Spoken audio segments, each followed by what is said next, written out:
રાજકોટમાં જાટી કેસમાં ગણેશ ગોંડલ બાદ મહાસાગર ટ્રાવેલ્સના ડ્રાઈવર રમેશ મેનુ નાર્કો ટેસ્ટ કરવામાં આવ્યું, ડ્રાઈવરે કર્યા મોટા ખુલાસા. મિત્રો, રાજકોટ પોલીસે 14 માર્ચે ખુલાસો કર્યો હતો કે રાજકુમાર જાટનું મોત મહાસાગર ટ્રાવેલ્સની 3131 નંબરની બસની અડપેટે આવવાથી અકસ્માત થયું હતું.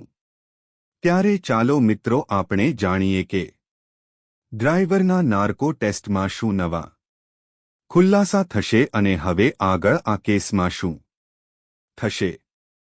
મિત્રો, રાજકુમાર જાટ શંકાસ્પદ મૃત્યુ કેસ અંગે મોટા સમાચાર સામે આવ્યા છે, જેમાં ગણેશ જાડેજાને ટ્રાવે ચાલકનો નાર્કો ટેસ્ટ કરવામાં આવશે.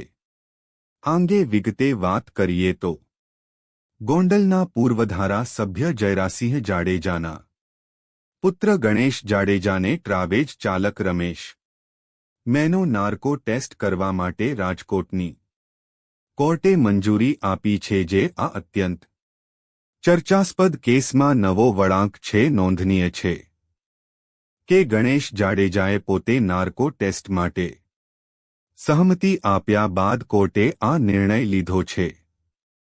શું છે સમગ્ર મામલો? મિત્રો, આ કેસ અંગે વિગતે વાત કરીએ તો 9 માર્ચના રોજ ગોંડલના યુવક રાજકુમાર જાટના મૃતદેહ રાજકોટ અમદાવાદ હાઇવે પરથી તરઘડિયા નજીક ઓવરબ્રિજ પરથી મળી આવ્યો હતો.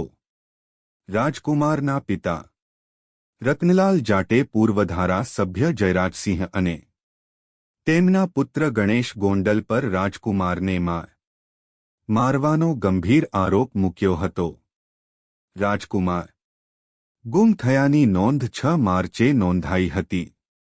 જો કે શરૂઆતમાં રાજકોટ પોલીસે 14 માર્ચે ખુલાસો કર્યો હતો કે રાજકુમારનું મોત મહાસાગર ટ્રાવેલ્સની 3131 નંબર બસની હડપેટે આવવા તે અકસ્માત થયું હતું.